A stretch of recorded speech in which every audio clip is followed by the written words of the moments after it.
Heritage, and this is Positivity in Practice. I am still talking about the real estate myths based on this new NAR settlement. And I think right now, the last one that I want to talk to you about, although I think that more will be coming as I continue to hear clients and people say things to me that are not true. And I'm totally open, and I would love nothing more than for you to comment on this and ask questions if you have some questions about what is going on, or maybe something that you've heard so that I can respond to it. But home buyers will save money because of this new way that we're doing things. I've had multiple people say, so what is the benefit in the end? And the truth is, I don't know. I guess the benefit in the end is that we may now be holding real estate agents accountable for the things that they always should have been doing in the first place. But my biggest concern in this is that if sellers say, I am no longer going to compensate a buyer's agent, then we have a major issue, in my opinion, because in this country right now, or let's just talk about Ottawa County. So last I looked, average dollar sale was hovering around $425,000.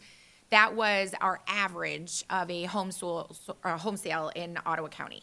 So now we have $425,000 that you have to pay in purchase price.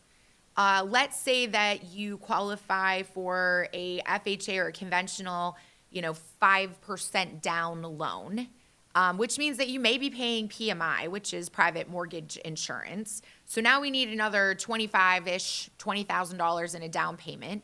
Then you're also going to need roughly 3% in closing costs. So there's another $12,000 to $13,000. So now we've got $30,000, $40,000 that's coming out of your pocket. And now the seller says, well, I'm not going to compensate your real estate agent, but you've got a buyer's agency agreement that's signed at 3%. So now you need to come out of pocket another $12,000, or let's say your agent is willing to do the work for you for 2%, $10,000 or $8,000. So there are tens of thousands of dollars that are now going to be part of purchasing a house on these first-time home buyers.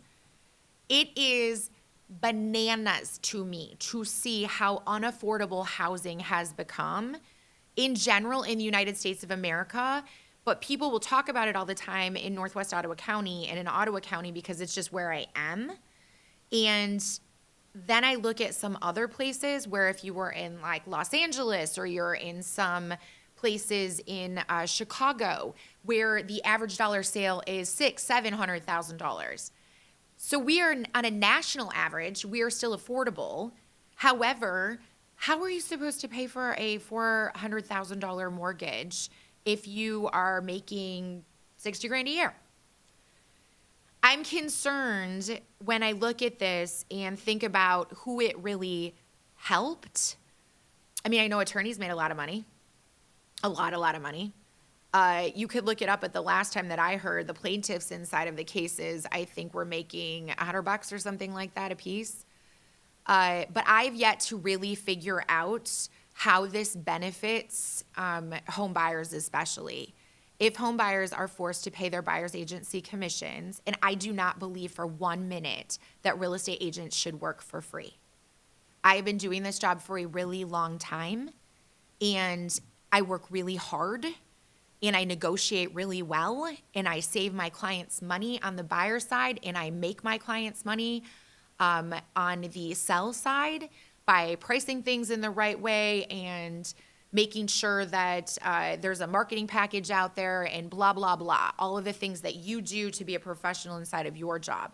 But affordable housing will always be something that I'm incredibly passionate about, because when I left Allendale Public Schools and I was making, I don't know, something just over $40,000 a year, and then I hear that a new teacher in Grand Haven Public Schools is making less than $60,000 a year, and I think about the fact that I have been out of education for, I don't know, 20 years or something like that, and we have only elevated that pay stat by $15,000, yet I bought my first house for, I think, $175,000, and that same house is worth $425,000 now, $450,000 now. This doesn't math. Like, the math doesn't math. And then what I'm seeing too is buyer's agents who are new or newer helping these people who are first-time home buyers, and agents who have been in the industry for 20 years. Either people think that they don't want to help first-time home buyers, or first-time home buyers are going to their friends who might not have as much experience in negotiation. And so I'm sad because I feel like the people with the most experience should be helping these first-time home buyers to be able to navigate this really complicated and difficult situation.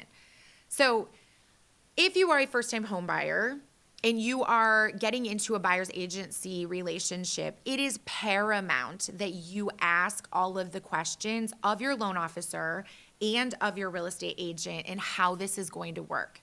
Because your available cash, we want to be going into the places where it matters the most. And we also want to make sure that the available cash works with your buyer's agency agreement if the seller's not offering compensation, with your down payment, with your closing costs. We've got to really make sure that the math before you're under contract, because it doesn't matter what you pay if you don't get what you want. And it also doesn't matter how much you can afford if in the end, so think high level, I can afford a house that's $500,000. That's great. The bank will give me $500,000. But when I think about the actual word affordability, I want to look at what is my monthly payment and then how does that impact my life. That's where the statement house poor or the idea of house poor comes up. We don't want to be in a situation where you can get the mortgage, but in the end, it constrains you, or you have so much constraint on your budget because of this monthly payment that you can't live your life in the way you want to live your life. That is actually a relationship between a client, a loan officer, and a real estate agent, and you deserve to have somebody with experience math for you before it's too late and you are in a situation where you now have a massive payment and maybe you have an older roof, or you have an older furnace, or you have an older air conditioner, or you've got something major going on inside of your house, and now it's become a burden instead of a blessing. Talking to you about the new myths that are in real estate and all of these changes that are happening in our industry. If you have questions about anything that I said today, or I can be if I can be of value to you in any way, please leave a comment. I'd love to help.